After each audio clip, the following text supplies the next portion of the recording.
Good evening and welcome. My name is Alice Greenwald and I'm President and CEO of the 9/11 Memorial and Museum. And as always, it's a pleasure to greet you and to welcome everyone to tonight's program, along with those who are tuning in to our live web broadcast at 911memorial.org/live. It is a special pleasure for me to welcome Farah Pandith back to the museum. We were honored to have her participate in a public program co-sponsored a few years ago with the U.S. Holocaust Memorial Museum. And during the museum's planning phase, Farah graciously accepted our invitation to be interviewed for what ultimately became our Reflecting on 9/11 installation. So we thank you again for that. This evening, she will help us consider practical, proactive ways to counter extremist ideologies. Despite the years, lives, and billions of dollars spent fighting terrorist organizations, extreme ideas continue to attract adherents, and the threat of terrorism tragically persists. In dialogue with Gideon Rose, Farah will share powerful but seldom used strategies for addressing the scourge of global violent extremism. This happens to be the topic of her newly published book, How We Win: How Cutting-Edge Entrepreneurs, Political Visionaries, Enlightened Business Leaders, and social media mavens can defeat the extremist threat. And she should know. A leading expert and pioneer in countering violent extremism, Farah Pandith served as a political appointee under Presidents George H.W. Bush, George W. Bush, and Barack Obama. She was the first ever representative to Muslim communities for the U.S. Department of State, serving both Secretaries Hillary Clinton and John Kerry. Under President George W. Bush, Farah was Director for Middle East Regional Initiatives at the National Security Council and Chief of Staff at the U.S. Agency for International Development's Bureau for Asia and the Near East. She's also served on the Homeland Security Advisory Council, chairing its task force on countering violent extremism. And currently, she is Senior Fellow at Harvard University's John F. Kennedy School of Government and an Adjunct Senior Fellow at the Council on Foreign Relations. Gideon Rose is the Peter G. Peterson Chair and Editor of Foreign Affairs, the Journal of the Council on Foreign Relations. Prior to this, he was the Olin Senior Fellow and Deputy Director of National Security Studies at the CFR. From 1994 to 1995, Mr. Rose served as Associate Director for Near East and South Asian Affairs on the staff of the National Security Council. He was Assistant Editor at the bi-monthly international affairs magazine, The National Interest, from 1986 to 1987, and at the domestic policy quarterly, Public Interest, from 1985 to 1986. Following tonight's program, we invite you to stay for a reception where you will have the opportunity to purchase Farah Pandith's new book, How We Win, on the day of its release. Without further ado, please join me in welcoming Farah Pandith in conversation with Gideon Rose.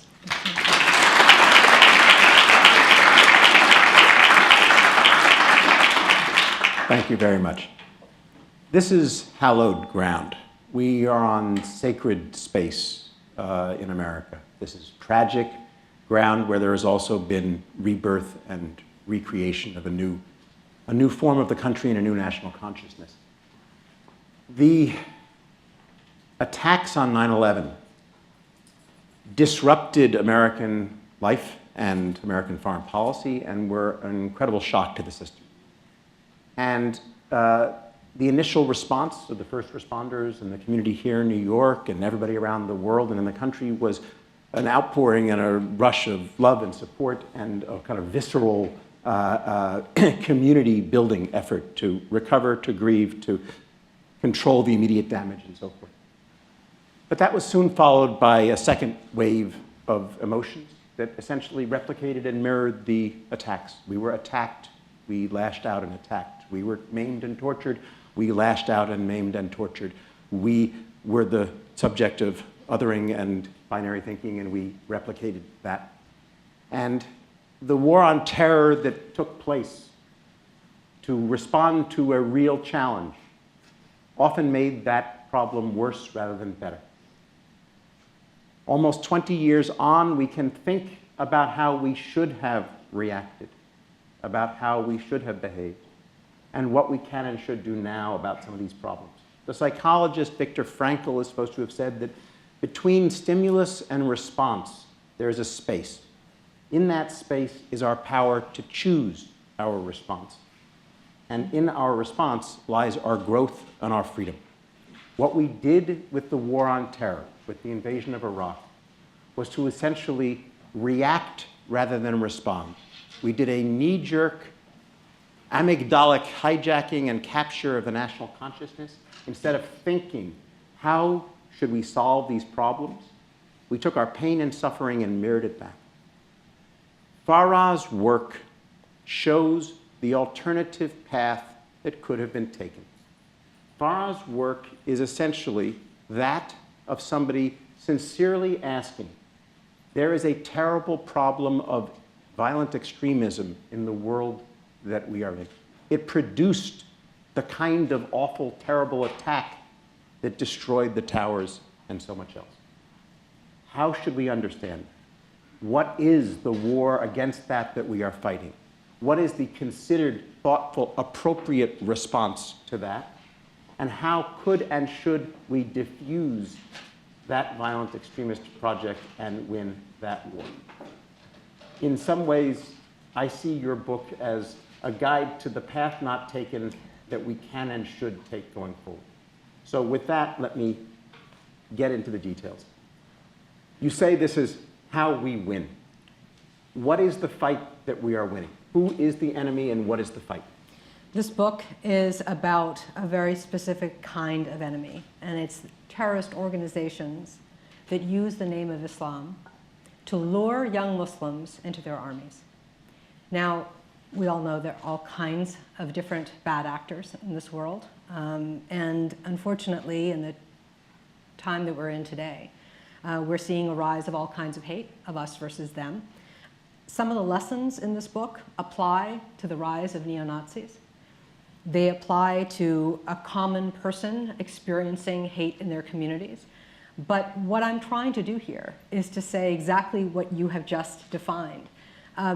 We cannot win against these kinds of terrorists if the only thing we're doing is preparing a strategy for a physical war.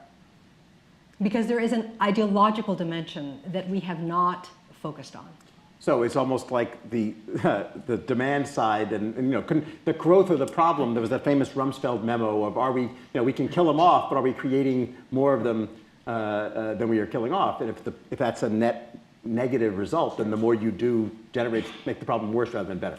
So how do you fight extremism without giving into it in a way that minimizes and dampens the problem rather than exacerbating and inflaming it? Well, one of the things you have to do is to understand that a strategy needs to be put in place. And a strategy is not what's the most vital piece of political architecture in the world that we need to go after. Is it this part of the world? Is it this part of the world? Can we do a little bit over here? And might we do a little bit over there? It's to understand that ideas don't have walls. They're connected. And so for me, as I look at, as you said, almost 20 years since 9/11, the path that we have to take requires us to understand, A, that there is an ideological battle that we have to fight, and we need to go all in to fight it. And B, the generation of people that are being lured into armies like ISIS are a very particular demographic. Those kids that have grown up post 9/11, having a very specific experience. There's something really big that has happened that government has not really understood. Nor have average citizens understood. And so when I look at the answers, it's not just about what we need to do in the old executive office building or at the State Department in terms of a strategy that you're writing. It's to understand what's actually happening within cultures to nearly 1 billion kids that are under the age of 30 around the world. Okay, I totally buy that. Now let's imagine I'm kind of a woke general. Let's say, a Stan McChrystal type, right? I'm Sure. a brilliant warrior who can kill anything in the world and the teams, but I'm also incredibly empathetic and want to build teams and want to actually solve the problem and would prefer not to fight. I know what to do in the kinetic part of the job, how to beat these terrorists, how to find them and track them down. I hear what you're saying, it resonates, I want to do this other stuff, but what does it actually mean in practice? What is the bottom line program that I could put in place if I wanted to supplement my kinetic efforts with your squishy stuff? What does that actually mean? So that squishy stuff is the stuff government doesn't know how to do well, do we? When you go to someone and you say, we need to talk about the fact that Muslim millennials that have grown up post 9/11 are having a crisis of identity, people's eyes glaze over. That's too squishy. Emotional stuff, cultural stuff, government's going to do that? We don't know how to do that. You can tell me how many tanks need to go into a place. You can tell me how many guns I'm going to need. You can tell me how many troops need to go in order to win. You can't measure what you need to do to move someone away from finding an appeal of an ideology. But that doesn't mean we can't figure this out. It means that the woke generals, even though all of them have said the ideological war matters, don't know quite how to do it at the pace that we need to do it in order to win. Okay, so who does? So Sam McChrystal says, I hear that and that makes sense. So in Farah, instead of trying to do what you do, I'm just going to hire you, bring you onto my staff, give you a fancy budget, now go off and do the stuff that will help be a force multiplier for all my kinetic efforts. What is it that you do that we're not doing? In the physical war, we have a chairman of the Joint Chiefs. That person wakes up every day, and that person is responsible for the physical wars that are happening in the world. Who is the person who wakes up every day in our government and says, how are we doing on that ideological war? There isn't anyone. There's never been anybody. There's no strategy since 9/11 to understand all of our assets in the ideological space. So while you can say it's really important and we need to do more, somebody in government also needs to be responsible for what are all the things that we have in our toolbox that we can actually use, and how much of this do we need to use, and how much of that do we need to use. Okay, so let's play fantasy game continued here for 200. Now there is that czar. We've rechanged the structure of American foreign policy, recognized that the post-9/11 reorg didn't really work, so we've done yet another reorg, and there is now an ideological, just like when I was at the Clinton administration, the NSC structure worked well to coordinate interests across foreign policy and national security, but we didn't have anything for economic stuff. And so they created the National Economic Council as kind of a ratchet version of the NSC to basically do the same kind of thing. And it actually made things better. It was easier to coordinate. And now it's sort of, I mean, it's not the entire thing, but it works. So now you have not just a National Security Council and a National Economic Council, but you have like an ideological czar. You're the ideological czar with power, plenipotentiary powers to reorient strategy or suggest tying things together. What do you do differently? So it's important to understand that obviously both in the Bush administration and in the Obama administration, many conversations like this were happening. What do we do about the organization of this problem that we have? Can we build and fix a way within our interagency so that we can solve for the problem? We know we need to do more. We don't have any resources, and that's a different conversation about why Congress hasn't actually put the money into the ideological war that they have into the physical war. That's important to understand. But it isn't only a problem of structure. It's a problem of credibility.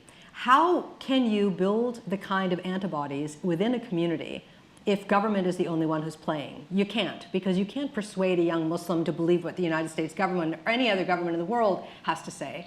Young people talk to young people. So it has to be a peer-to-peer kind of thing. And the folks that actually know what's taking place at the grassroots level are, in fact, NGOs that are doing this. So what government has to do is that it has to figure out a way to work with the NGOs and scale the ideas that the NGOs know work at the grassroots level and make it into a 24/7 machine, just the way the bad guys do on their project. We need to deploy that kind of focus, that kind of attention, and frankly, that kind of experience and money towards the problem. So if we did this, what essentially you'd be doing would be to create a sort of counter-ideological force that would be a sort of benign, positive approach to thinking and viewing things that would offer the potentially radicalizable teenagers a choice rather than just leaving it to the madrasas by default. And so instead of yelling at the Saudis for trying to co-opt everybody and convert them, do our own kind of massive version of public education, de-radicalization, attempt to sort of sort things better that would stop the radicalization process before it gets started, so reduce the flow of terrorists? Well, so one of the things that's important before we even get there is to understand what is it that we're solving for, right? It's not just, there are kids who find this appealing. You have to ask why. Why do they find this appealing? And one of the things that I think that we haven't unpacked in a way that actually makes sense is that lure of that us versus them. It's connected to a crisis of identity that young Muslims have been having all over the world post 9/11, right? So they're asking questions about what it means to be a modern Muslim, what the difference is between culture and religion, how can I live my religion out loud? And the weird thing is, you can understand that intellectually, but when you see it, it's surprising because it's not just happening with Muslims that are living in Muslim majority countries. It's happening with Muslims who are living as minorities, right? So both of this demographic problem is huge. I told you there are 1 billion Muslims under the age of 30. If you understand that it's an identity crisis that we have to try to solve for, the only voices that can help a young person navigate through that can't be the bad guys who say, I'm going to tell you how to be a better Muslim. It's got to be all of the community, right? Yes. Right? So it can't just be government. It's got to be the other sectors, which is why the czar is important. The interagency is important. The money that Congress gives to embassies around the world to work on this project, it's important. But so is the scale. And you can't get the scale on the kinds of things that happen around identity if it's only one sector doing something and we're not allowing the NGOs to be able to do what they know that they can do.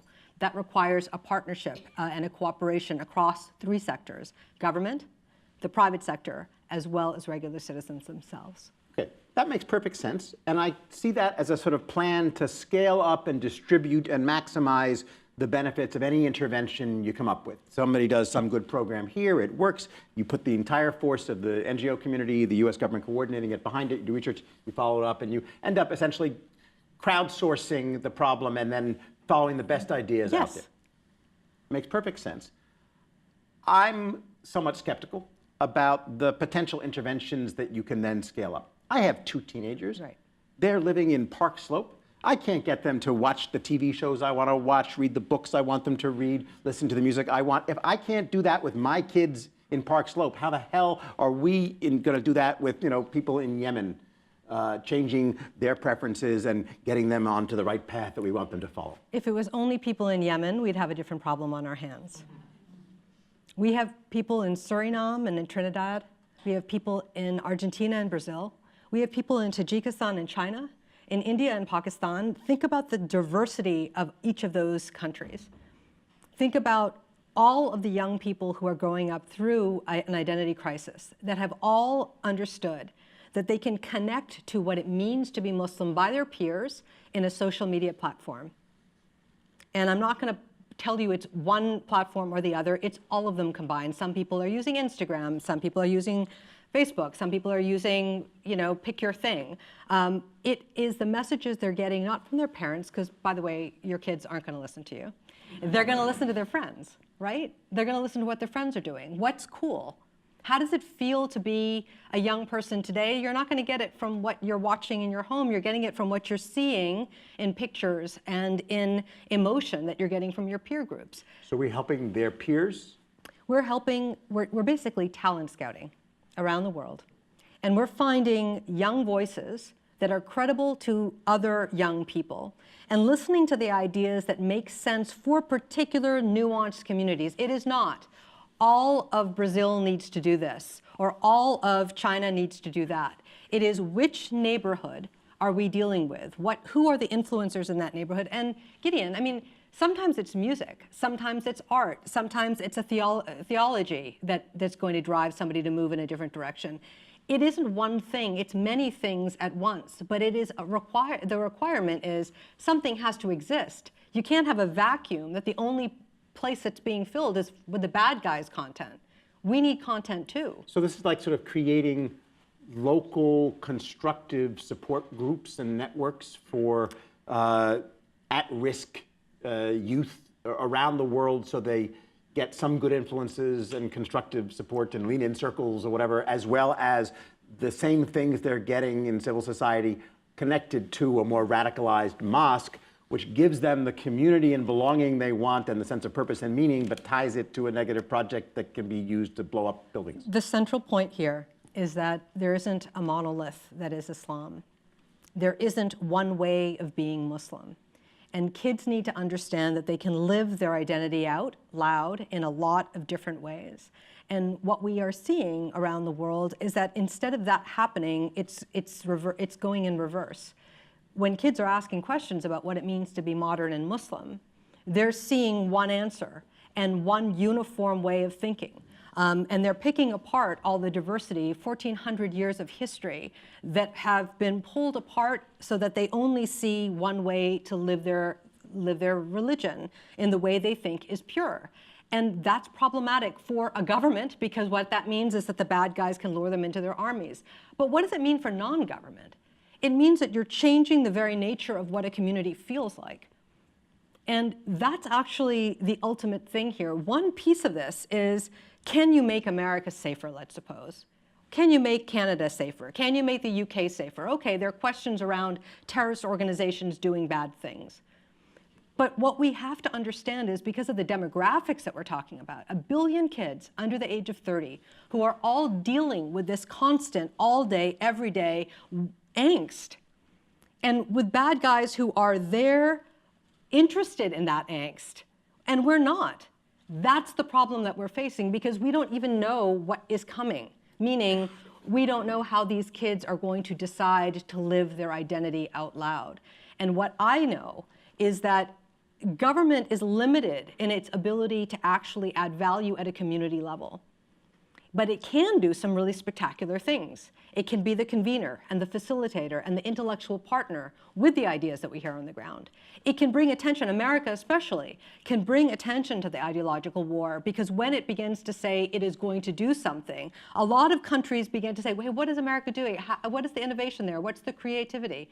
Where is the partnership with the creatives in America? Where is the design thinking for the problem that we have? And most importantly, and this is the thing that absolutely kills me, in the years that I've been working on this, I'm not a social scientist.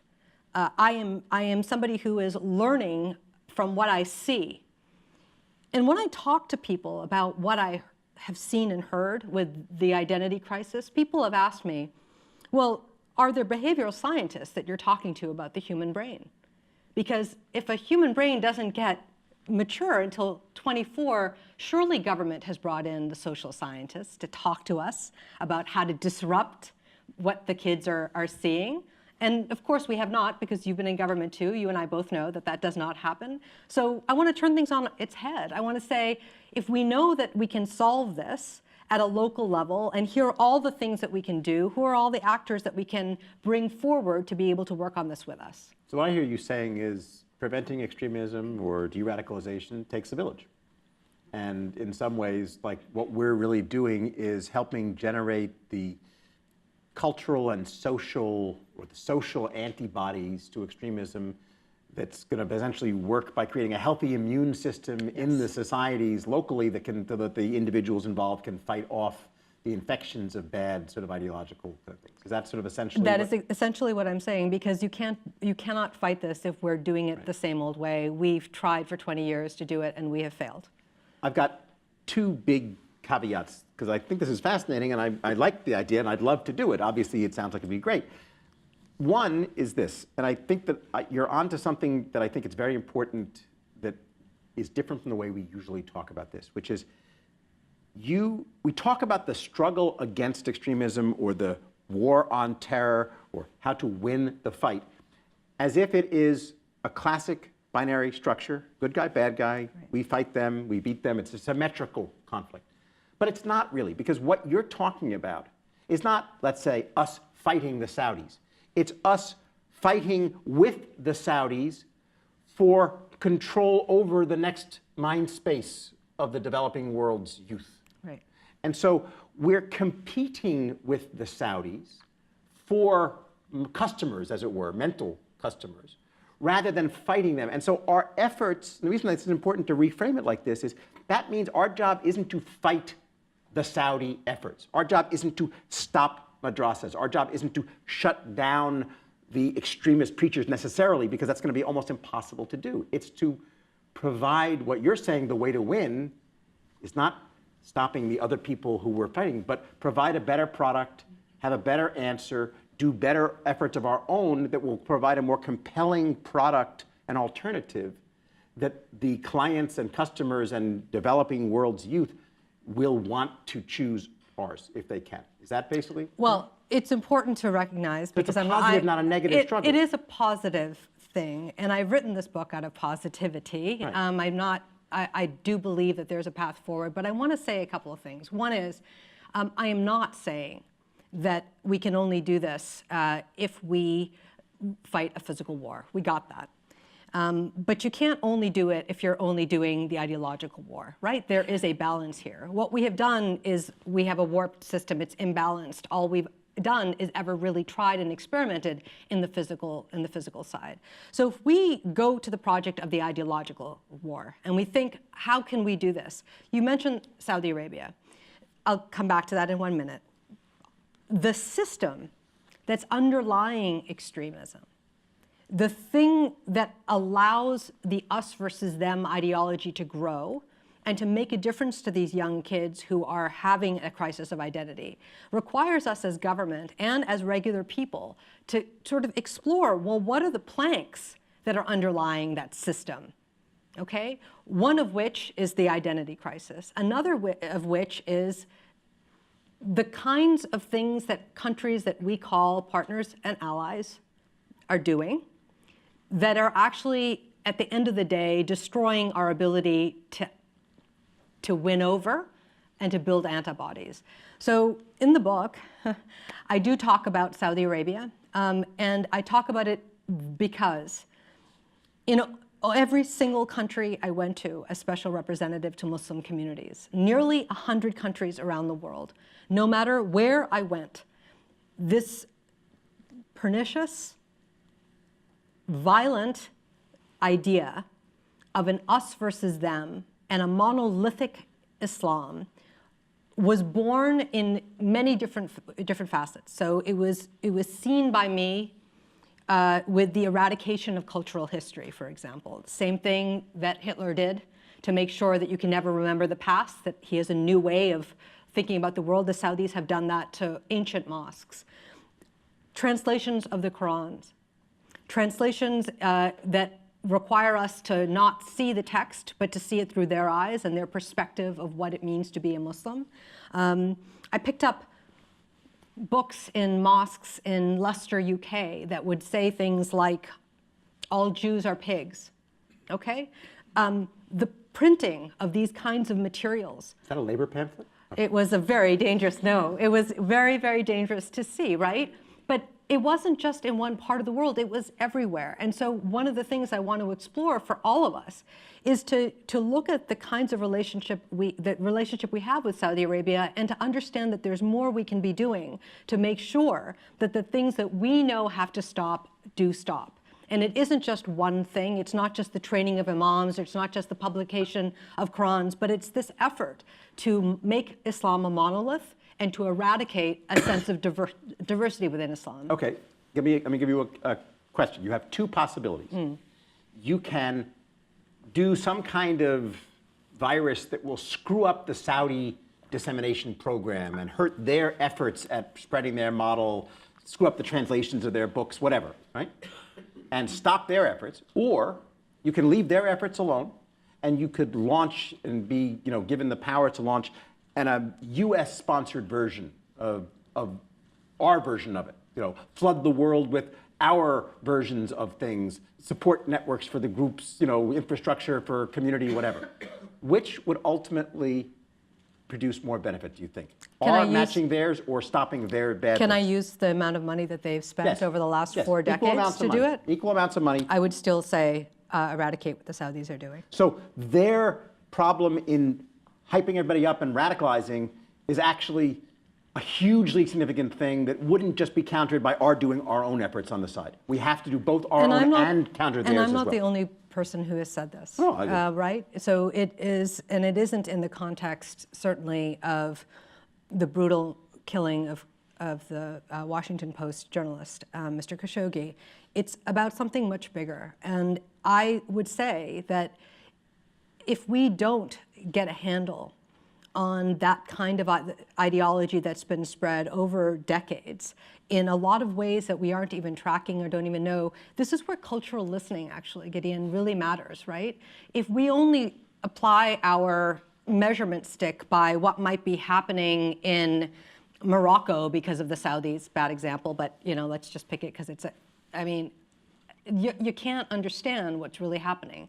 Go to the tri-border area in South America.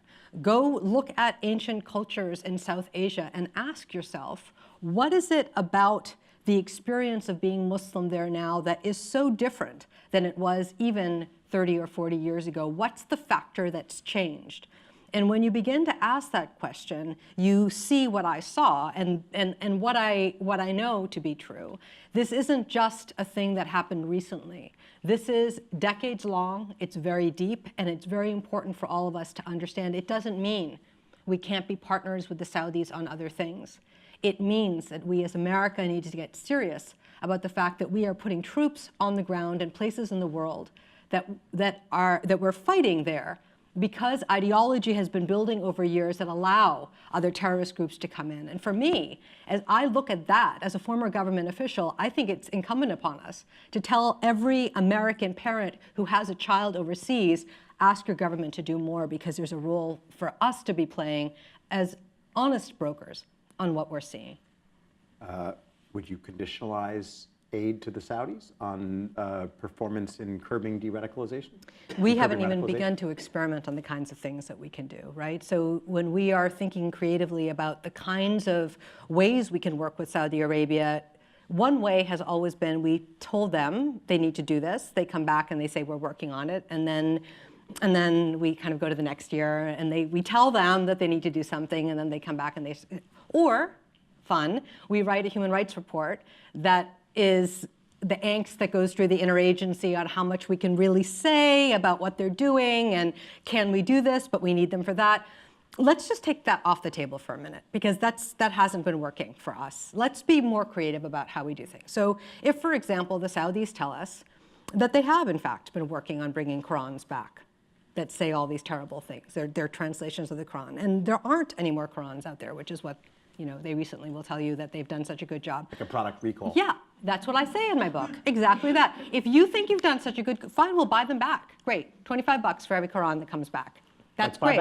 Instead of buying back guns, buy back bad Qurans. That would be fine. That's a cool idea, textbooks, actually. Or textbooks.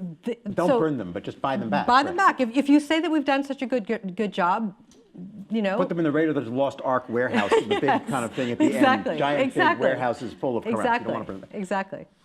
Okay, this is interesting stuff. The U.S. government was not doing a good job at this stuff in administrations that supposedly cared about it. Now you have an administration that doesn't even care about it. And after this, what comes next, what realistic possibility is there that you could teach the United States government to, do empathetic cultural listening? I mean, this is the real world. So if that's your answer, isn't that mean we're just screwed? Well, so you chose to wear that color suit today because you got all kinds of signals from wherever you go to buy that color suit, okay? Everybody watching us today has little things that they get moved in a particular direction because of little signals that they're getting from the way people analyze behavior and the way we work on the web and how we go to stores, and all that data is collected and it tells us a really good story about who we each of us are. I believe that in trying to deal with this problem, this phenomenon we're dealing with, we can't just wait for government to suddenly wake up and to say, okay, I'm going to really work on this and we're going to put in a lot of money and this is how, because even if we had all the money in the world, government can't do it alone for the reasons I told you. We're not credible, all those kinds of things. But we also don't have the latest information about how people buy things and how they're persuaded, which is why it's so important for the private sector to actually get involved in this. I see a role for the private sector to play that isn't just about throwing money at a one-off kind of event that they say that they're trying to fight hate.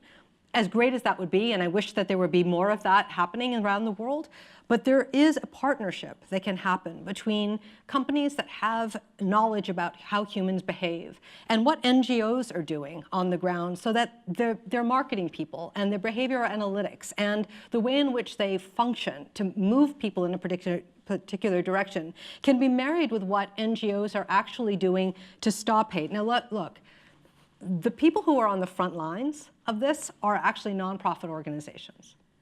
They work and skimp for every dollar that they get to keep the lights on and pay salaries, because that's the way NGOs generally work. They go grant to grant, and it's really hard. And they watch beheading videos, and they pay attention to these awful, gruesome things that most of us don't think about all day, every day, because you're not in the space of working on stopping a young kid from joining a group like ISIS. And instead of going to those NGOs and saying, what can we do to help you do your job better, to scale what it is that you know 20 years after 9/11, we know that we have to do far more.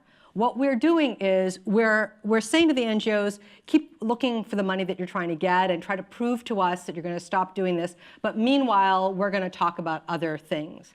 And I think that there is a mismatch. So when I think about if I could do anything, how we think about these things, there is a role for government to play in the way in which we described.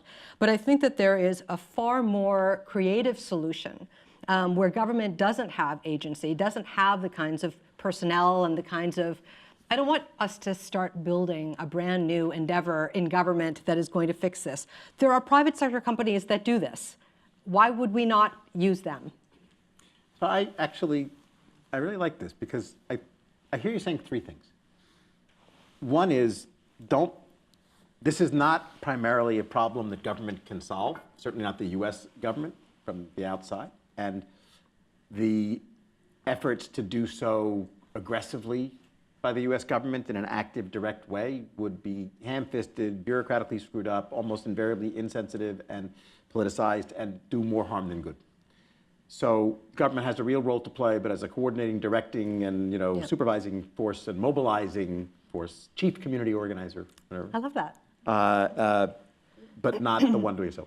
Second, that all the other players and actors that actually have human connections, the track two stuff, the mill context, every single point of contact between society A and society B, not just the official government ones, which are the kinetic stuff is limited. The government has a monopoly on violence. The government has no monopoly on community building. Correct. And so everybody's involved in this project. All of us, not just government, which is good, because the kinetic stuff, it's all us talking about, gee, what can we get our government to do? But what I hear you saying is that's part of this, but everything any of us does can be connected to this. And the third thing, and this is important, is sure, it's not going to solve the problem.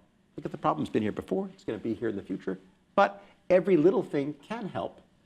And in effect, the problem is the result of lots and lots of freaked out people doing bad things. And if we can manage to sort of get everybody to chill a little bit and be tied together in more supportive and benign ways and create healthier communities in various ways, then that will lower the temperature of everything, and the extremism and the terrorism and negative consequences of flow will ultimately diminish. And so it's not that the best is enemy of the good. It's any little bit helps, even the small little things, because every step towards greater empathy and connection that helps build real communities and real human relationships eats away at the sources of the extremism that ultimately leads to things like the Twin Towers being knocked down. 100%. And when you talked about the military, when you talk to people on the ground in Afghanistan, in Iraq, in places that we have been fighting wars, and you ask about the power of one person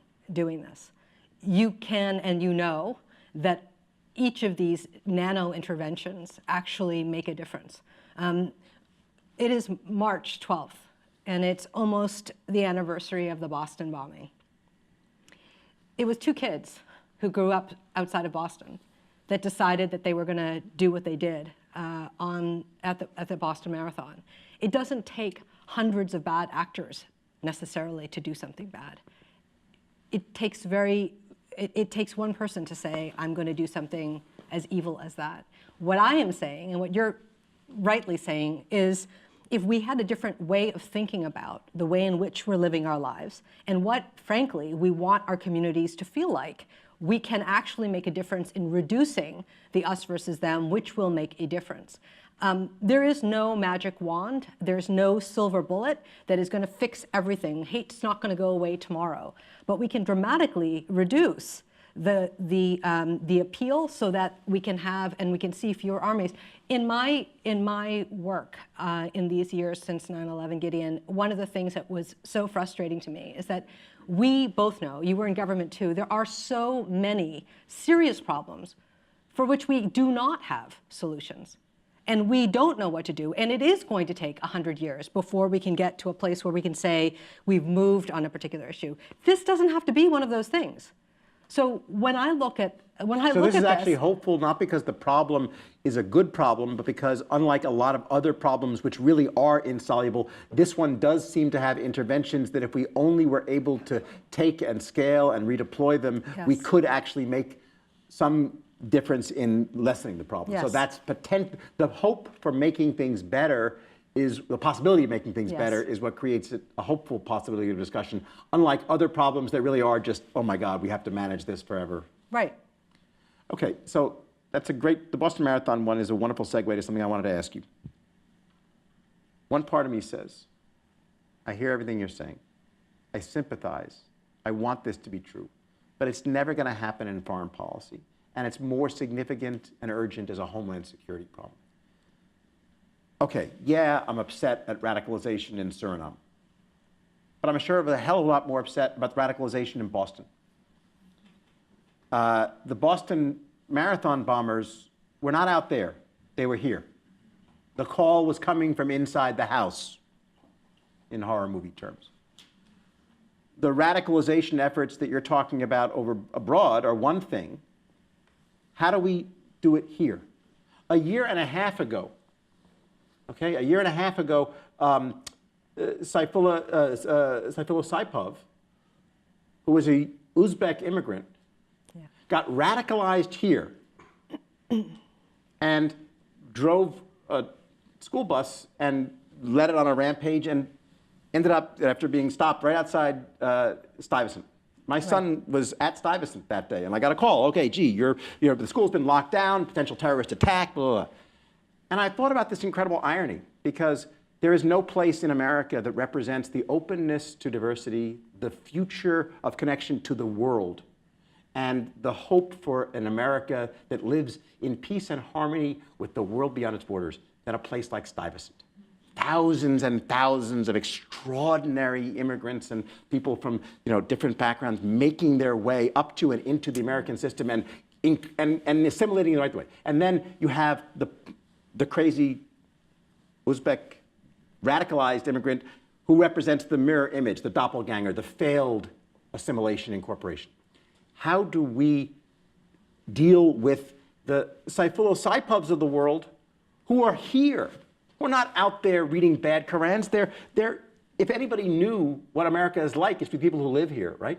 And if they end up blowing up the Boston Marathon or trying to, school buses and ram things here and there, how do we stop that in our own society? Why is this a foreign policy problem? If we could do what you're saying, why wouldn't we want to do it here first and more so? I'm really happy you brought up what's happening domestically, because I think it's really important. We are sitting here on sacred ground. When 9/11 happened, there were 90 countries that were affected here in this space. And we tend to think of 9/11 as something that is ours. It happened to us. But it happened to the world. And it happened to every religion in the world, every race in the world. We didn't have one kind of person that was attacked. was killed, when we were attacked. The kind of way in which we look at this ideology has to be a sober account of the thing that we're actually dealing with. Ideology that affected that guy who ran his truck, tried to kill people, or the person at the Boston bombing, or in the nightclub, or how many attacks we've had in our country since 9/11? Thankfully, nothing like 9/11. But the ideology that motivated those individuals from doing something is not ideology that is over there. It's ideology that is existing within the entire demographic that I'm talking about. That ideology doesn't exist and is contained in a place that we don't have to worry about. And my worry is that as we see a rise of hate, the rise of anti-Semitism in our country, if you haven't read the ADL report on what is actually going on in our nation around anti-Semitism, I hope that everybody does. It's sobering. What is happening? We're seeing a rise of all kinds of hate, all kinds of us versus them. They're all connected to each other. So when I think about what we ought to do when you're talking about the Department of Homeland Security, we took a really long time after 9/11 to begin to say, hey, what do we need to do on the ideological front? And by the way, we haven't done it perfectly, okay? But by the end of the Bush administration, there was a system in place to work on the war of ideas. By the Obama administration, we're kind of getting into place. We didn't scale the way we needed to, okay, but we're moving on this. Today, in America, we're spending less than $3 million on the ideological war, and it isn't only about, it isn't about sort of every kind of ideology.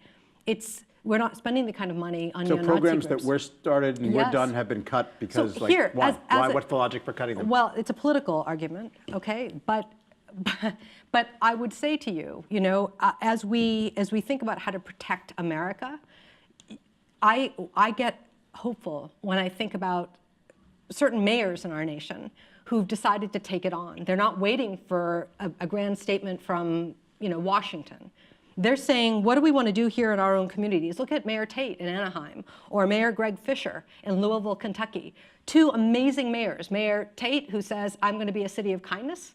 Mayor Fisher, who says, I'm going to be a city of compassion. What does that actually mean? It means that the artwork in schools, how they feel, what they're doing as mayor, how they unify their communities, they're making a statement about how they want their community to be. That means something to me. I believe that there's far more we can do. We can't just wait for DHS to get more money to do the kinds of programs and to scale the things that we know work. We can do far more. We were saying before this started that we were trying to model the discourse that professionals have that's problem solving rather than, heat generating. Yes. There's been a debate going on in Congress over some legislation recently. It's politicized stuff on all sides, as much of Congress is these days. But the core intellectual issue is real, and you just raised it, and I want to swing it back. Is hate connected, or is it distinct? Is anti-Semitism, Islamophobia, misogyny, bigotry of all kinds, whatever you'd want, are they all variants of a common kind of negativity?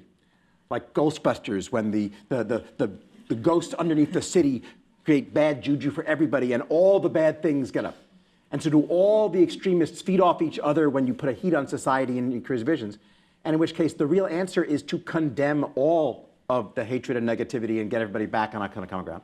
Or are there specific loci of hatred, violence, and extremism? You wrote your entire book not about, why can't we all get along, but about one specific community and subculture, and there are people who say, that's what we should focus on.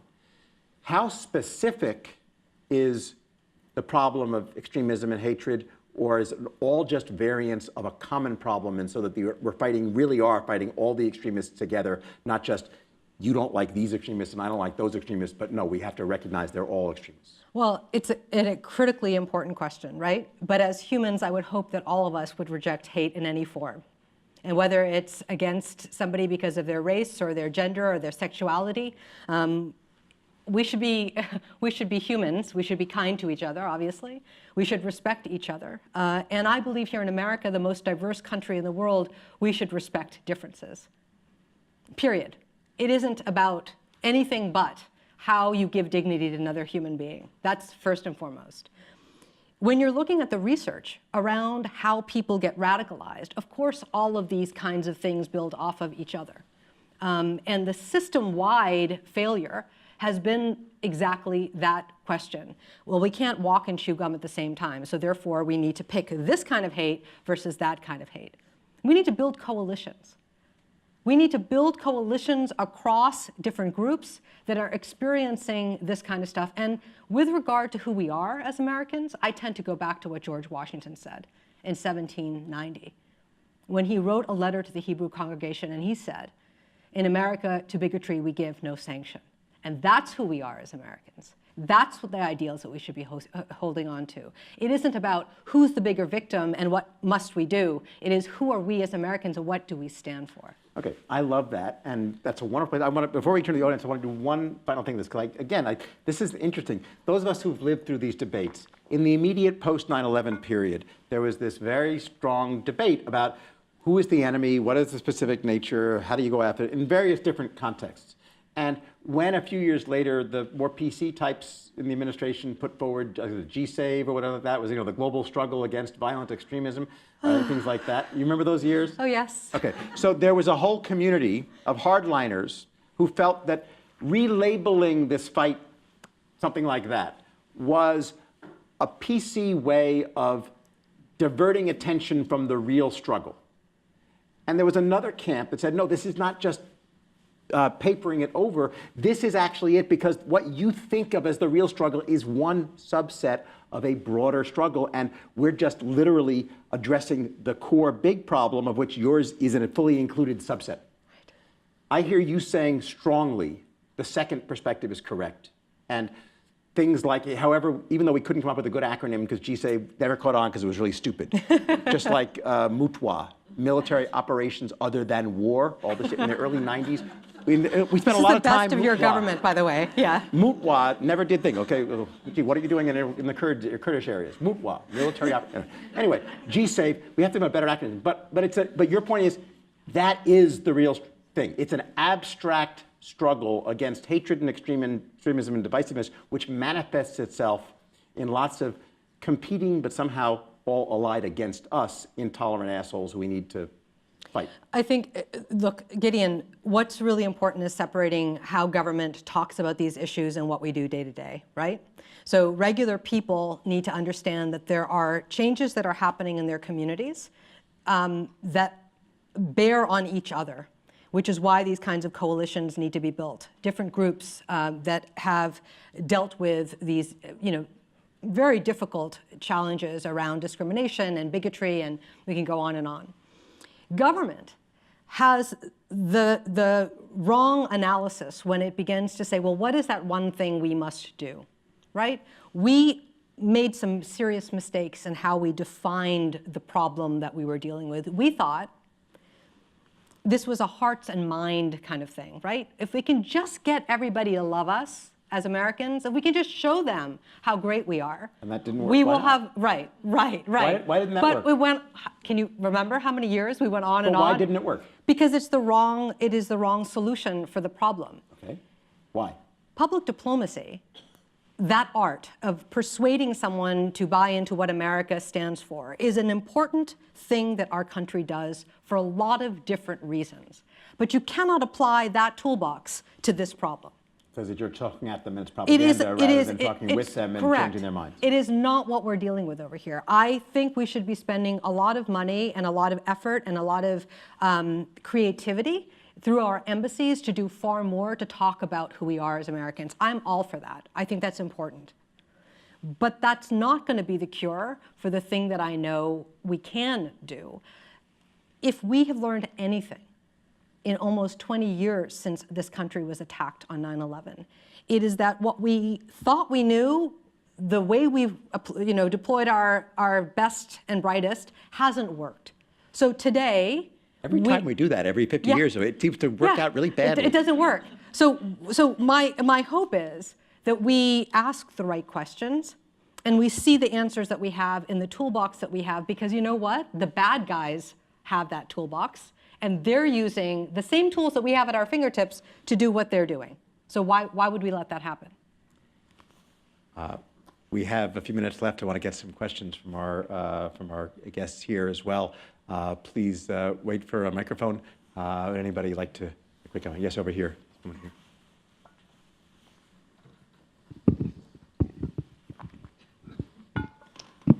Thanks. Thank you so much for your very interesting talk. It's a very brief question. So a lot of the efforts that you shared and discussed are often covered by the Global Engagement Center. I'd be curious to hear what you would suggest on improving on those efforts, or what is missing. Thanks. So the Global Engagement Center, for those people who don't know, you're talking about different names, has about 7 or 8 different versions since it started in the Bush administration. This is a government agency. This is a government agency that has the mandate of pushing back against the kinds of bad things that are being said in the social media space. They are also looking at Russian propaganda. They're also looking at ISIS. They're also looking at the kinds of things that we can do to push back. I take a very strong position in the book about the GEC. It is not to be disrespectful of my former colleagues who have tried very hard. But the idea that America can go out there tweeting our way out of the problem that we're in is not going to work. There's not enough money, there's not enough personnel, the system doesn't work fast enough. There are players outside of government who do that better. My recommendation is that we ask those players to do it and do it right. Yes, over here.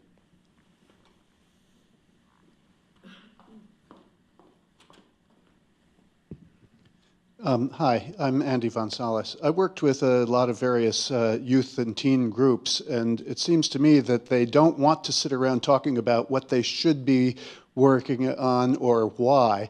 They want to just do stuff. And I'm envisioning having soccer games between people at the madrasa in Park Slope, where I live too, when I'm not bragging and say it's really Gowanus, and some other school that's a block and a half away, where the students see each other on the street at the end of school every day, but don't know anything about one another. Just setting up any activity that would engage them. If the boys want to play soccer, if the girls want to do art, or whatever it is, they could. And I would think that from there, maybe let them try to articulate what they might have in common, what they might need in order to form stronger bonds, what might help them understand one another better. They might set up discussion groups or occasions and other things. So I'm thinking that while it's great to understand why things are the way they are and what we need to do instead, that's not what the kids want to do. The kids want to do stuff. And, the kids are doing. I love that question. Thank you very much for it, because you're absolutely right.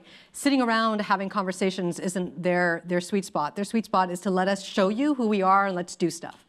We built programs all over the world in which kids could actually do stuff, and some of them did play soccer matches against each other. Others had open mic nights, others did different kinds of things with each other to be able to find ways to get to know each other. And I think one of the things that we haven't done enough of is to listen to young people who have these great ideas and the things that they want to do and help them do it. That's something every one of us can do.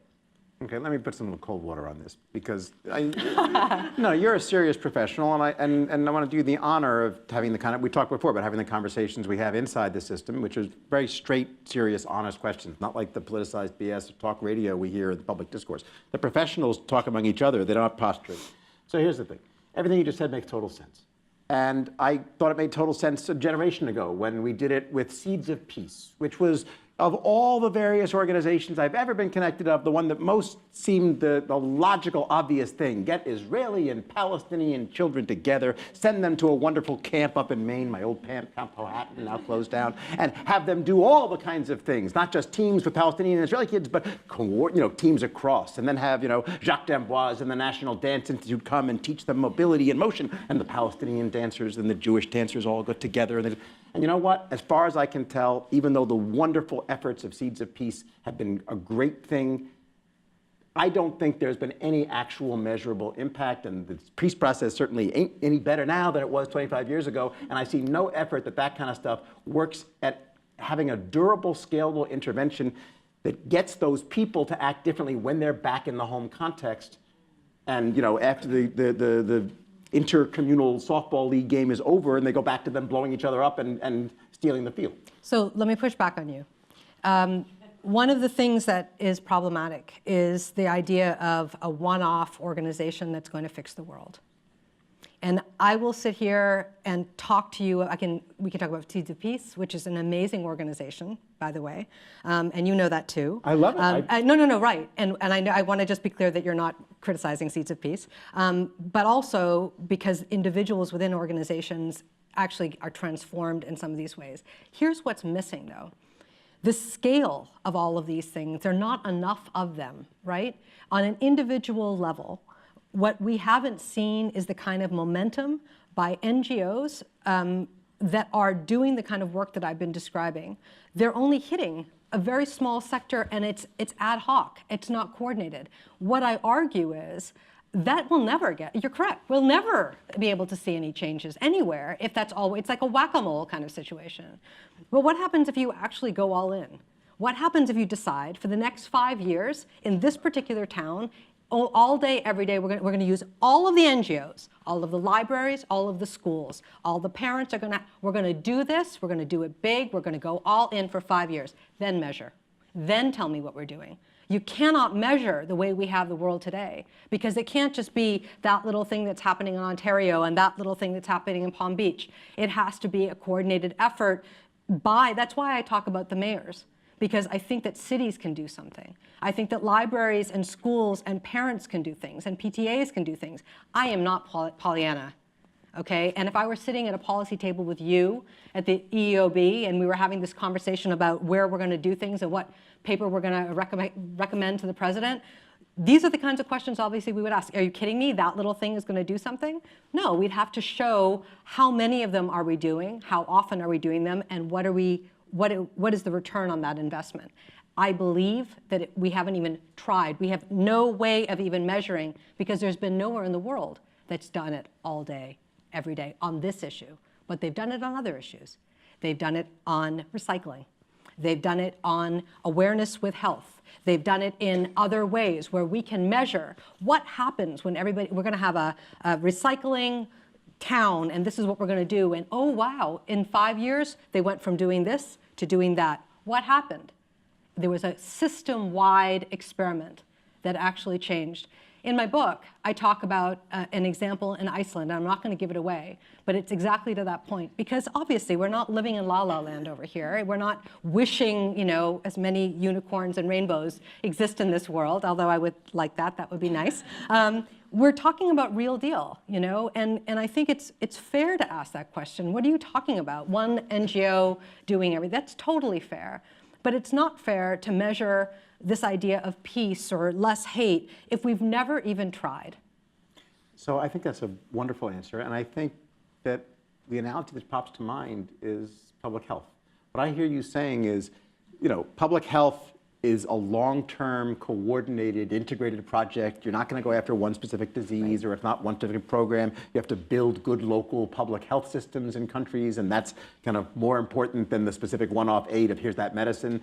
And extremism is almost like a kind of public mental health issue. And so in the same ways, what's going to stop it or control it or keep it back is not the one-off thing, but building stronger immunity systems and a long-term interventions comprehensively coordinated across all the measures of things in the same way you would do a public health model rather than a sort of military. Exactly. And in fact, think of it more like public mental health than a kinetic military threat. Absolutely. Okay, Farhad, this is wonderful. Let me just say two things. One is, this is a taste of how serious professionals talk about issues. In the US, we have a sort of somewhat penetrated political system. Unlike other countries which run foreign policy by diplomatic professionals, like yes minister and Sir Humphrey runs everything in the policy, or just have amateurs come in. In the U.S., we have several top layers are people who go in and out, and in and out. And that can be bad when it becomes politicized hacks who come in and don't know anything, or campaign contribution ambassadors who just basically get patronage things. But the upside potential of that interpenetrated system is you can have people who are not just government officials and technocrats, but who spend time outside doing research. They spend time in this industry or in that area, and they can bring an infusion of new ideas and new approaches to how government works. And the best of them, like Farah, can bring an appreciation of what government can do, what can't do, and how you should mix these things. And that's genius, and that's what these kind of conversations should be like. Secondly, a last thing I want to highlight in this is the connection to social science. You said you're not a social scientist, but what you just called for was more social science and a wonderful partnership between not just the government and the NGOs, but the government and the NGOs and the social science community, which is just now starting to apply real-world techniques of project management and assessment to actually tell what the interventions do. The randomized trials, the things we're actually seeing in the aid world is revolutionary compared to what we thought of a generation ago for how you evaluated programs. It's similar to the kind of scientific and social scientific approach we use in public health. And I think that if we can bring rational social science, the best dispassionate, calm stuff, to these kind of areas in evaluating what the interventions are and almost use public health models, we will be on track to a progressive and cumulative strategy that works better over time as we incorporate the results from real scientific tests rather than just trying something and having it work or not and coming in and having a new set of people try it. The key thing is to build research in and reflectivity in so that our programs go better over time, not worse. 100%.